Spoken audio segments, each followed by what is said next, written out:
தடை செய்யப்பட்ட அமைப்புக்கு யூடியூபில் பிரசங்கம் செய்த புகாரில் சென்னையில் கடந்த மே 6ஆம் தேதி கைது செய்யப்பட்டனர். சென்னையில் என்ஐஏ அதிகாரிகள் அதிரடியாக சோதனை நடத்தி வருகின்றனர். அண்மை செய்தியாக பார்த்து வருகிறோம். இது தொடர்பான கூடுதல் விவரங்களை வழங்குவதற்காக செய்தியாளர் ராகவேந்திரன் இணைப்பில் இருக்கிறார். வணக்கம் ராகவேந்திரன், இந்த சோதனை தொடர்பான விவரங்கள்.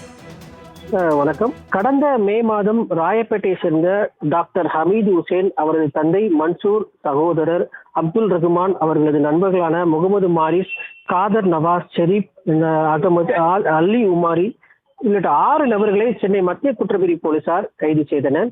இவர்கள் சென்னை ராயப்பேட்டையில் இருக்கக்கூடிய மாடர்ன் எசென்சியல் எஜுகேஷனல் ட்ரஸ்ட் என்ற ஒரு அமைப்பை அகமது மன்சூர் என்ற நடத்தி வருகிறார். இந்த அமைப்பு சார்பாக தடை செய்யப்பட்ட இருக்கக்கூடிய ஒரு ஹிஸ்புத் தகீர் அமைப்புக்கு சேர்ந்த ஆட்கள் சேர்ப்பதாக, தடை செய்யப்பட்ட அந்த தீவிரவாத அமைப்பிற்கு ஆட்கள் சேர்ப்பதாக குற்றச்சாட்டானது எழுந்தது. அதன் அடிப்படையில் மத்திய குற்றப்பிரிவு போலீசார் கடந்த மே மாதம் அதனை நடத்தி வந்த அகமது மன்சூர் உள்ளிட்ட அவரது சகோதரர் மற்றும் தந்தை உள்ளிட்ட ஒரு 6 நபர்களை போலீசார் கைது செய்தனர். கைது செய்தது மட்டுமல்லாமல் சிறையிலும் அடைத்தனர்.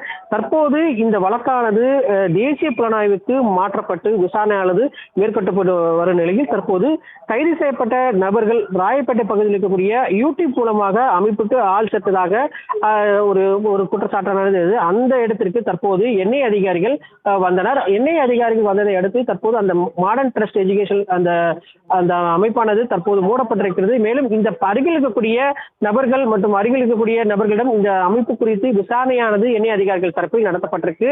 இது மட்டுமல்லாமல் இந்த அகமது மன்சூர் இருக்கக்கூடிய வீட்டிலும் தற்போது என்ஐஏ அதிகாரிகள் சோதனை நடத்தி வருவதாக கூறப்படுகிறது. இது தொடர்பான ஆவணங்கள், அதாவது இந்த தடை செய்யப்பட்ட இந்த தீவிரவாத அமைப்பிற்கு ஆள் சேர்த்ததாக கூறப்படும் இந்த குற்றச்சாட்டுகள் உண்மையா என்பது குறித்து ஆவணங்கள் ஏதாவது இருக்கிறதா என்ற கோணத்தில் இந்த சோதனையானது நடைபெற்றதாக என்ஐஏ அதிகாரிகள் தரப்பில் தெரிவிக்கப்பட்டிருக்கு. தற்போது இந்த சோதனையானது முடிவு பெற்றாலும் இந்த சோதனையில் என்னென்ன கைப்பற்றப்பட்டிருக்கு என்பது குறித்து விரைவில் தெரிவிக்கப்படும் என்று என்ஐஏ அதிகாரிகள் தரப்பில் தெரிவிக்கப்பட்டிருக்கு. விரிவான விவரங்களுக்கு நன்றி ராகவேந்தர்.